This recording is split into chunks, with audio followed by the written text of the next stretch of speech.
Hi everyone, आप सभी का मैथ वाई 24 में मैं स्वागत करता हूं।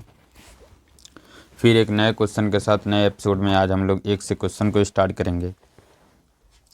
क्वेश्चन आपके पास है, कुछ ऑब्जेक्टिव है। इसका क्वेश्चन है, एक रैखिक समीकरण का घात कितना होता है। तो रैखिक समीकरण का घात होता है 1, यानी कि घात 1 वाले समीकरण को रैखिक कहते हैं, घात 2 वाले को द्विघात समीकरण और घात 3 वाले को त्रिघात समीकरण।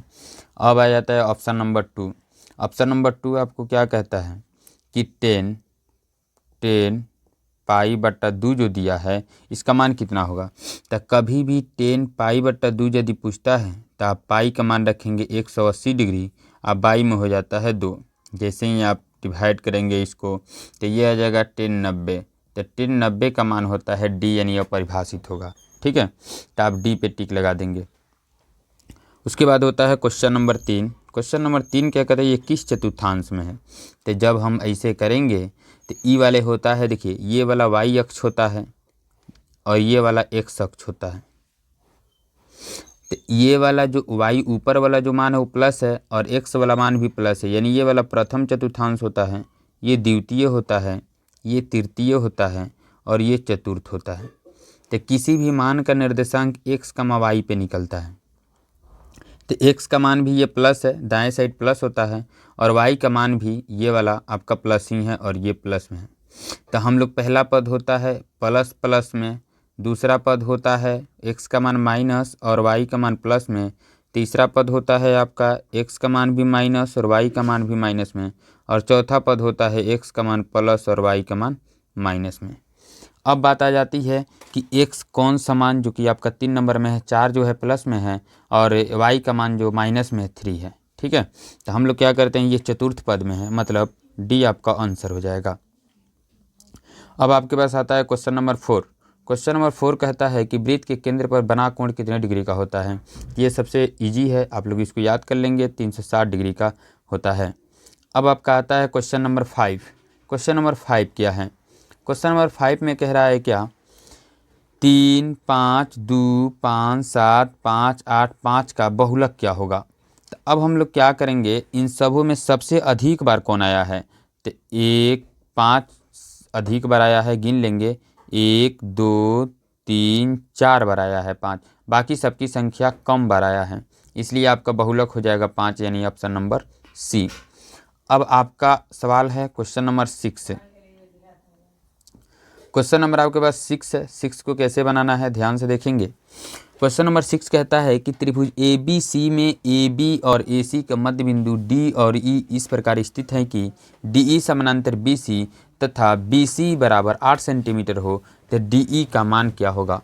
आप क्या करो, एक रचना करते हो। क्वेश्चन नंबर जो बनाना है आपका 6,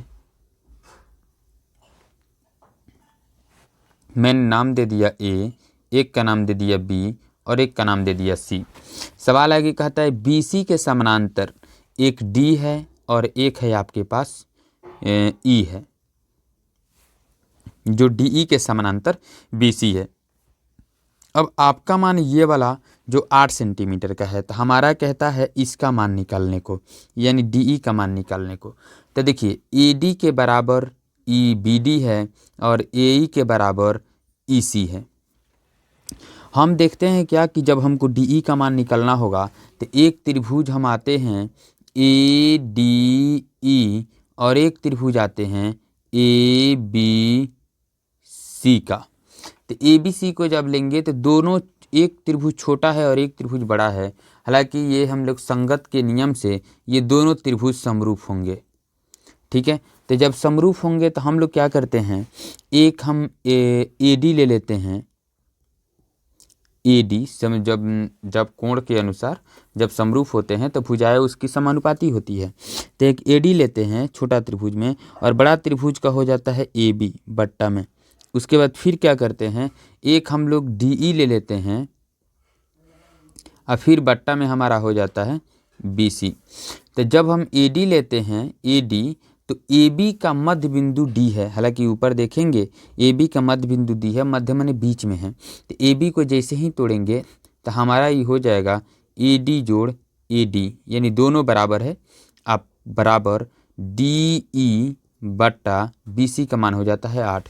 क्योंकि जब मध्य बिंदु है तो AD के बराबर BD होगा। ठीक है, तो जहाँ हमको BD लिखना है तो BD के जगह पे हम AD ही डाल दिए हैं।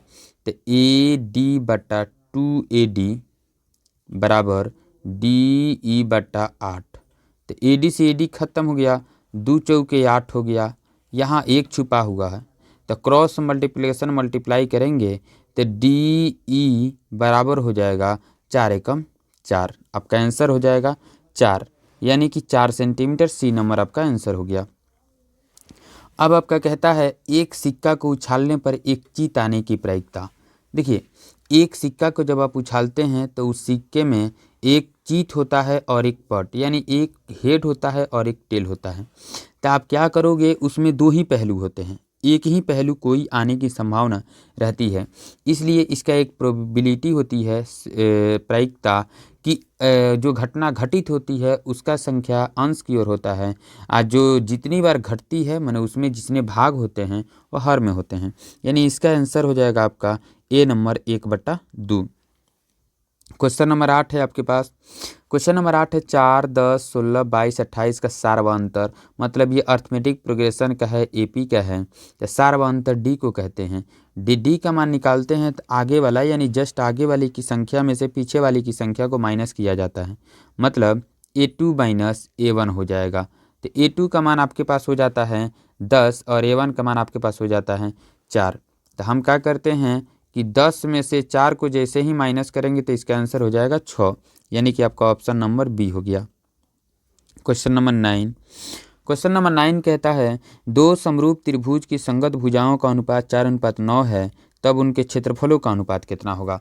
देखिए, जब कभी भी किसी त्रिभुज की संगत भुजाओं का अनुपात यदि 4:9 हो तो उनका क्षेत्रफल जब भी निकाला जाएगा तब भुजा का वर्ग होता है। तो जब भुजा का वर्ग करेंगे, 4/9 का वर्ग करेंगे तो ये हो जाएगा 4 चौके 16 और 9 9 81, यानी 16:81, 16/81। ऑप्शन नंबर आपका बी हो जाता है। अब आता है क्वेश्चन नंबर 10 की ओर।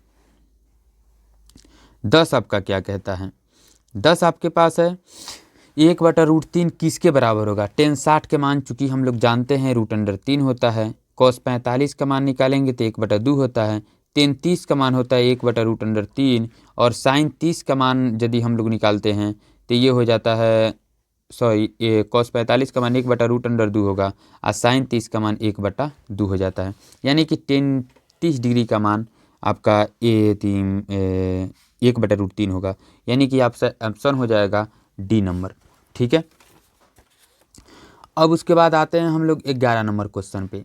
11 नंबर क्वेश्चन हमारा क्या कहता है। 11 नंबर ध्यान से देखेंगे, इसमें कहता है कि ax² minus bx plus c is equal to 0 में मूलों का योग क्या होगा। तो देखिए, यहाँ पर क्या कहते हैं, मूलों का योग मतलब अल्फा प्लस बीटा जैसे ही हम निकालेंगे तो इसका सूत्र होता है -b/a। तो ये हो गया माइनस, अब b का मान हो जाता है आपका कितना, -b, और a का मान आपके पास a है, तो माइनस माइनस हो जाता है प्लस, ये हो जाएगा b और बट्टा में a, यानी कि 11 नंबर का आपका आंसर हो जाएगा b/a। खाली जगह में आप भर दोगे। उसके बाद 12 नंबर क्वेश्चन है। 12 नंबर सूत्र है, क्वेश्चन नहीं है। sec² theta minus tan square theta बराबर होता है 1, उसमें 1 भर देंगे। उसके बाद 13 नंबर क्वेश्चन कहता है कि वलय का, धातु के वलय का क्षेत्रफल क्या होता है। तो देखिए, धातु के वलय का क्षेत्रफल होता है पाई बड़ा R प्लस छोटा r इंटू बड़ा R माइनस छोटा r, यही आपका आंसर होता है। या इसको ऐसे भी बनाया जाता है पाई बड़ा R² माइनस छोटा R², तो एक हो जाता है प्लस में और एक हो जाता है माइनस में, दोनों आपके पास आंसर सामने रखा गया है। क्वेश्चन नंबर 14 है, कहता है मूल बिंदु का निर्देशांक कितना होता है। तो 0,0 होता है, इसमें कोई डरने की बात नहीं है। अब आता है क्वेश्चन नंबर 15, हालांकि मैं इसे मिटा दूं। क्वेश्चन नंबर 15 को कैसे देखना है, ध्यान से देखेंगे। क्वेश्चन नंबर 15 आपका आ जाता है क्या, A1 हो गया, 4 हो गया, x हो गया, 5 हो गया, 12 हो गया, का माध्य आपका हो जाता है 7। तो देखिए, माध्य बराबर सूत्र होता है चरों का योग बट्टा चरों की संख्या। चरों का योग बट्टा चरों की संख्या। तो माध्य का मान आपके पास 7 है। सभी मानों को ऐड करेंगे 1 + 4 + x + 5 + 12। अब बाई कितना बार है तो ये काउंट करेंगे 1 2 3 4 5 बार है, तो नीचे लिखेंगे आप लोग 5।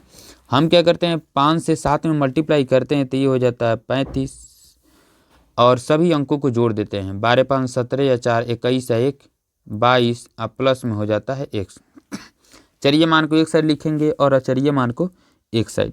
तो हम क्या करते हैं यहाँ पर 35 ये 22 प्लस में इधर आएगा तो माइनस में = हो जाता है x, यानी x में से जैसे ही आप इसको घटाएंगे 5 में से 2 गया 3 और 3 में 2 गया 1, यानी 13 आंसर हो गया। यानी आपका आंसर हो जाता है 13। आप भर देंगे 15 नंबर में आंसर हो जाएगा 13। अब बात आ जाती है असंभव घटना। असंभव घटना की प्रोबेबिलिटी होती है 0, ये याद रखेंगे। अब आ जाता है 17 नंबर क्वेश्चन। 17 क्या कहता है? 17 कहता है कि आपका किसी बाह्य बिंदु से वृत्त पर खींची गई स्पर्श रेखा की लंबाई क्या होती है। जैसे मान लीजिए मेरे पास कोई वृत्त है, यहाँ बाहर कोई बिंदु है, जरूर बिना केंद्र का तो वृत्त खींचा नहीं जाएगा। यहाँ से जब जो रेखा खींची जाती है वृत्त पर स्पर्श रेखा, तो ये दोनों रेखाएं जो होती हैं समान होती हैं। याद रहे ये दोनों रेखाएं क्या होती हैं? समान होती है, यानी कि एक आपका हो जाता है ये वाला और ये वाला दोनों समान होंगी, इसलिए आप 17 नंबर में भर देंगे समान होती है। यदि किसी द्विघात समीकरण के विवेचक शून्य होगा तो दोनों मूल भी समान होंगे। दोनों मूल, जब विवेचक का मतलब होता है यदि d = b² - 4ac जब मान निकालोगे तो यदि d का मान यदि 0 आ जाएगा ना तो दो शून्यक जो द्विघात समीकरण का निकलेगा दोनों सेम निकलेगा, मतलब समान निकलेगा। अब आ जाती है क्वेश्चन नंबर 19। क्वेश्चन नंबर 19 को जब निकालेंगे तो ये कहता है का जोड़ने वाली रेखा के मध्य बिंदु का निर्देशांक क्या होता है। तो देखिए 1 मिनट, अब हमारी बात आ जाती है जोड़ने वाली, यानी क्वेश्चन नंबर आ जाता है आपका 19। क्वेश्चन नंबर 19 में कैसे बनाएंगे तो देखिए इसका मूल मध्य बिंदु का निर्देशांक होता है मध्य बिंदु का निर्देशांक x1 + x2/2, y1 + y2/2, x1 + x2/2, y1 + y2/2। तो x1 का मान आपका हो जाता है 2 जोड़ x2 का मान हो जाता है 0/2, 4 जोड़ 0/2, यानी 1 हो जाता है 2/2, 4/2।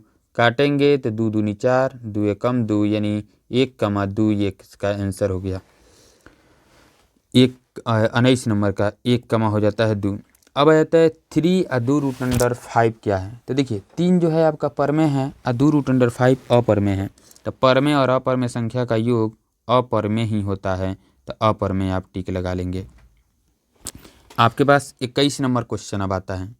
21 नंबर क्वेश्चन को कैसे बनाना है फिर हम लोग नेक्स्ट वीडियो में इस क्वेश्चन को हम लोग सॉल्व करेंगे।